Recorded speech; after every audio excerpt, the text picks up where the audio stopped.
இது எந்தெந்த சாமி தந்ததையா எத்தனை பாட்ட சொன்னதையா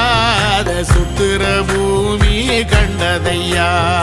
அடிச்சு வீசும் காத்துலையும் அந்த தகப்பனாச சுத்துதையா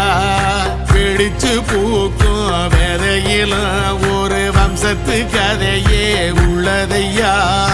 100 தலைமுறை சேர்ந்து செதுக்குன ஈர நலம் இது பாறையா